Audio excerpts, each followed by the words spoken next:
Hi, in this video I'm going to teach you the goal of investing, which is how to maximize your profits in the stock market. Now, I'm also going to answer the questions, what is the Dow Jones Industrial Average, what is a bull market, and what is a bear market. Now, this is a 12-year chart of the Dow Jones Industrial Average going back all the way to early 2003, right down in here. Now, the Dow Jones Industrial Average has 30 stocks in it that are all large cap stocks that represent the entire U.S. economy. So you've got large cap stocks like McDonald's and Coke in the restaurant business. You've got pharmaceuticals like Merck and tech companies like IBM and Microsoft. So these represent how the whole U.S. economy is doing. And incidentally, 90% of stocks go up when the entire market is going up. And about 90% of stocks go down when the entire market is going down. So this is a visual representation of what all stocks are doing. Very important to understand that. Okay? So the goal of investing is to buy stocks down somewhere in the low section here, hold it up to the high somewhere around here, buy low and sell high, and then get out until the market goes way down here, and then buy back again. That's how you maximize your profits. You hold during the main move of the stock market up, and you get out before the big move down. So how do you do that? Well, we'll talk about that in just a minute. But a bull market is the long-term trend of stocks. So a bull market means when stock prices are going up. A bull attacks by raising its horns up. And so that's why they call it a bull market, because it's going up. Whereas a bear market is going down, like from October 07 down to April 09.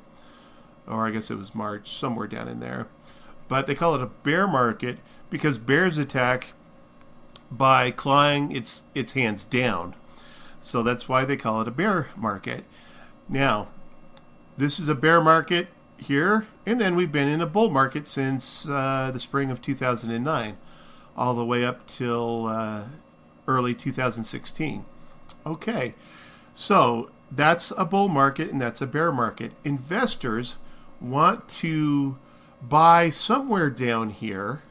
Doesn't have to be exactly right. In fact, it's impossible to get it exactly right anyway.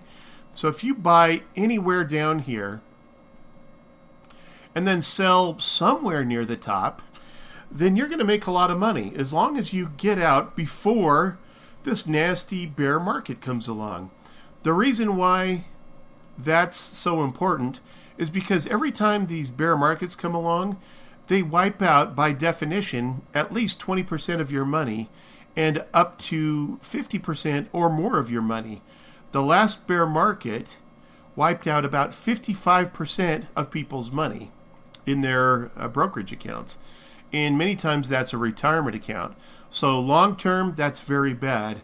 Now you can see right here, if you are a buy and hold kind of person, and that's your long-term strategy for investing, if you didn't sell somewhere up here, then look how long it took you just to get back to break even.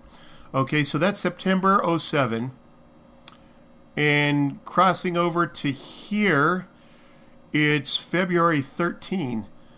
So that's over 5 years. That's almost 6 years that you had to hold just to get back to break even. But think of how much money you would have made if you had sold somewhere up here and then bought back somewhere down here. Look at this drop.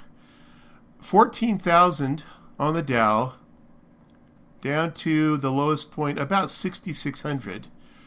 So that's over a 50% loss in stocks. That's horrendous to watch your retirement account drop that much.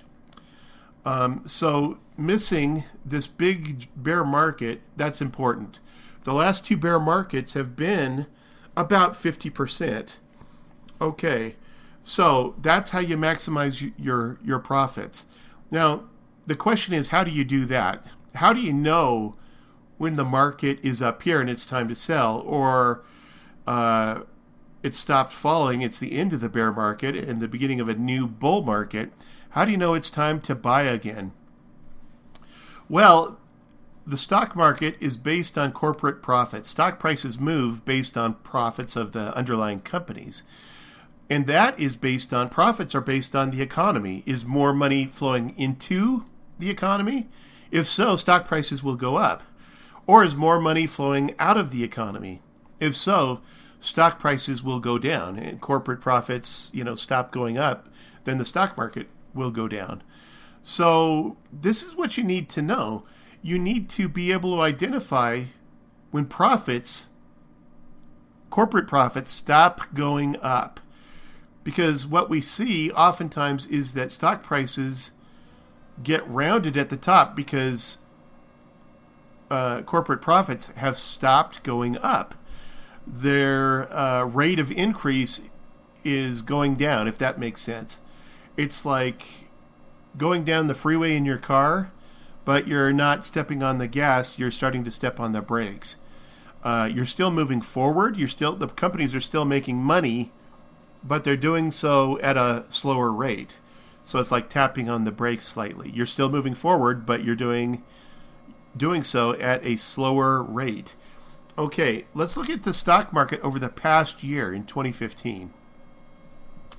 This is what happened. I'm going to go to a 2-year chart. Okay, through 2015, the stock market mainly went sideways. Okay, it barely made higher highs, but it was mainly in a sideways range. Sideways, sideways, sideways. There has to be a catalyst to make stock prices go higher at this point. There has to be something saying, okay, we're going to improve our rate of profits and sales. If that doesn't happen, then there's only one direction for the stock market to go, and that's down. Because if the stock market is not going to go up, that means people want to sell to lock in the highest profits they can get. And that's where you get this kind of action. It's sideways, wondering if the market is going to resume its uptrend. Doesn't do it. Instead, bam, we get slammed hard back in August. And then the market climbs back up. But no one's prepared to drive prices up here where the arrow is going. Instead, it starts going sideways again, and everyone gets nervous, and then boom, here we are again in early 2016, and the market got slammed down again. Now, this long term does not look very good. This might be the beginning of a new bear market. Now, I teach a lot more about all this, how to identify bull and bear markets and what's coming next, in the courses that I'm preparing to make right now. I'm in the process of making them. So look for that on my website at markettiminguniversity.com, and you'll see that. It'll become available in a little bit. In the meantime, I do have the bear market indicator coming out shortly on my website as well as on clickbank.com. So if you want to be an affiliate, you can promote that at ClickBank, or you can purchase it on my website. So look for that. This is going to help you to see bear markets coming and knowing if it's going to turn into a bear market that lasts 1 to 3 years and drop 20 to 50% of the value in your account, or if the bull market is likely to continue. So keep an eye for that, and I hope you learned something new today. So have a great day, and we'll talk to you soon.